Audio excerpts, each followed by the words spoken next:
Ahora sí, para ir terminando, la, la- la última cuestión que me interesa resaltar, hay muchos puntos, por supuesto, para ir desarrollando. Es muy interesante cuando Elías habla del concepto de desarrollo, ¿sí? Hay una crítica muy importante que él hace a esta idea, ¿no? Una crítica que además es muy actual. Cuando él habla de las naciones en desarrollo, de esta idea de que el país, de los países subdesarrollados, dice, mire, hay que ver cuál es el criterio que se toma, el parámetro para ver este desarrollo, porque las sociedades están siempre en movimiento y en todo caso lo que hay son desarrollos de las sociedades, no de los países. Digo, pero más allá de esto, sí, para Elías es uno de los que apuntan a la reunificación de algunos ámbitos de conocimiento. Él dice que no se puede parcelar el conocimiento, no podemos hablar de una esfera social, una esfera cultural, una esfera económica, una esfera política, como que son cosas separadas. Este, bueno, una crítica, digamos, una trompada en la nariz a Talcott Parsons, ¿sí? Una crítica que va directamente a lo que postulaba Parsons. Eh, Todas estas cosas son simplemente parcelaciones que hacemos nosotros de cosas que no están parceladas en la realidad, ¿sí? La cultura no está por fuera de lo social no está por separada de lo político ni de lo económico, ¿sí? Ni mucho menos lo económico de lo político.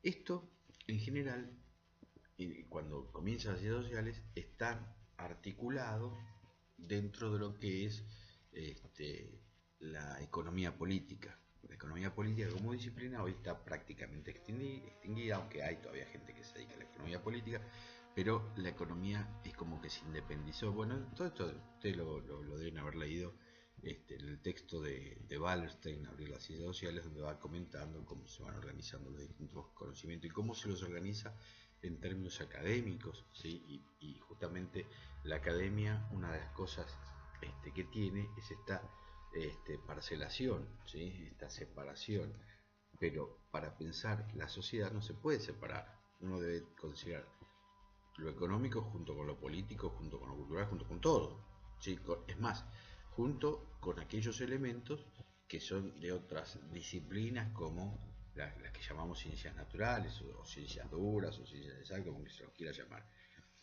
Si uno no tiene todos esos elementos, ¿sí? Por ejemplo, si uno desconoce cosas de las ciencias naturales, ¿cómo puede dar cuenta de la tecnología? ¿La tecnología tiene alguna influencia en las coacciones humanas? Vaya, si la tiene. Oh, enormes. Entonces, pero uno tiene que incorporar ese conocimiento, claro. Por supuesto, uno puede llegar a decir, bueno, pero es imposible conocer todo. Es imposible en cierta medida, es imposible conocer todo en detalle, a la perfección, por supuesto. Un sociólogo no tiene que tener el nivel de conocimiento de un químico, un ingeniero para comprenderse, pero sí tiene que tener una idea de lo general, ¿sí? Tiene que tener una idea de cómo funcionan este, otras cuestiones. Entonces, esta apuesta a la integración del conocimiento es lo que lo lleva, no, por un lado, a criticar, pero por sobre todas las cosas, a alertar de que es imposible un conocimiento, no digo acabado, pero un conocimiento relativamente certero de lo social, si uno descuida, si uno, además de descuidar otros conocimientos, como los de las ciencias naturales, eh, fracciona, parcela el conocimiento social en esferas que son completamente imaginarias, ¿sí? Lo económico, lo político, es decir, no hay manera de, de separarlos porque están perfectamente completados. Son, si ustedes quieren, distintos aspectos del mismo proceso. En un proceso, cualquier proceso, uno puede ver el aspecto económico de cualquier proceso social. Eh, pero cuando uno se centra en eso y desprecia todo lo demás, lo que está haciendo es una mirada, yo diría, cuasi perversa. Una mirada muy pobre, una mirada absolutamente ideologizada, donde yo solo veo esta, este aspecto de las relaciones y dejo de considerar todo lo demás. Que puede ser un momento de conocimientos, por supuesto, yo voy a mirar un aspecto, pues miro otro, perfecto. Pero tengo que tener siempre en perspectiva la totalidad. Si yo pierdo esa perspectiva de la totalidad, entonces estoy sonado.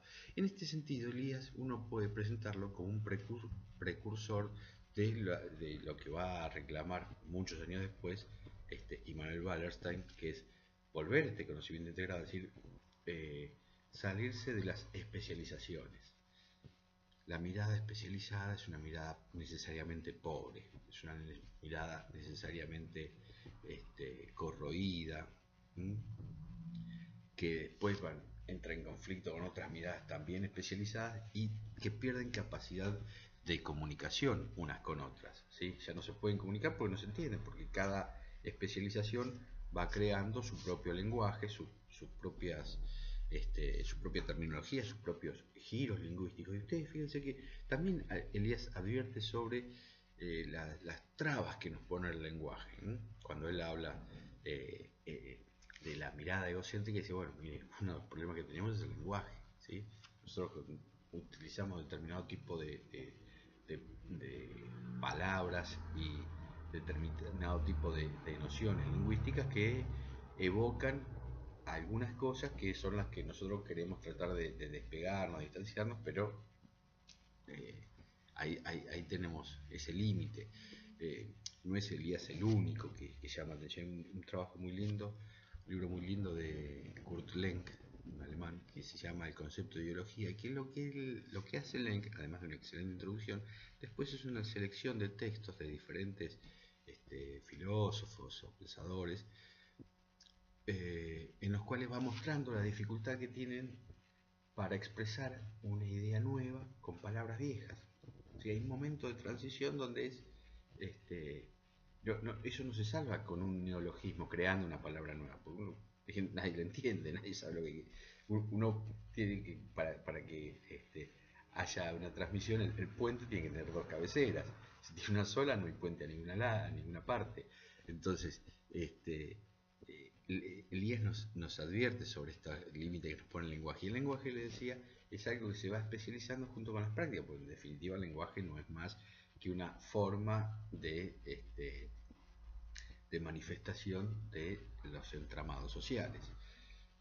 Y en este sentido tenemos que si digamos las sociedades, las prácticas se van particularizando tanto, se van extremando tanto, entonces los lenguajes van siendo cada vez más especializados y de allí es que sea difícil la comunicación, porque además el dominio del lenguaje también da cierto prestigio, en la medida en que uno se expresa de manera técnica, es una manera de manifestar el propio poder que tiene, cosa que uno experimenta cada vez que un médico le dice con palabras difíciles cosas que son muy sencillas.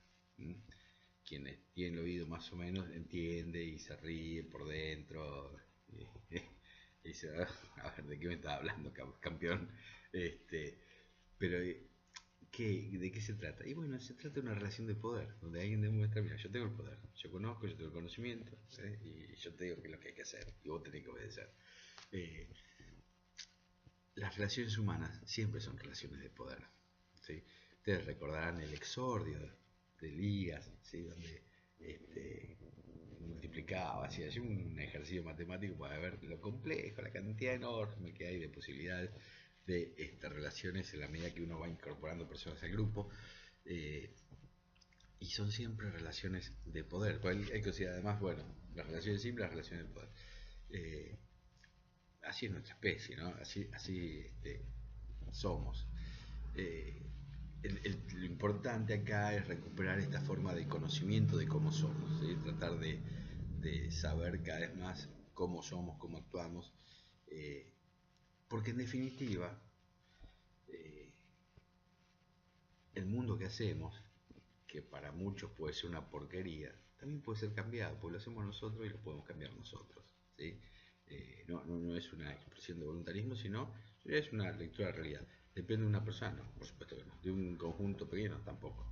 Depende de la totalidad, pero no se puede influir sobre la totalidad si uno no conoce cómo se mueve esa totalidad, si no sabemos cómo somos como especie, cómo actuamos. Bueno, en ese sentido, Elías aporta una interesante mirada para tratar de conocernos.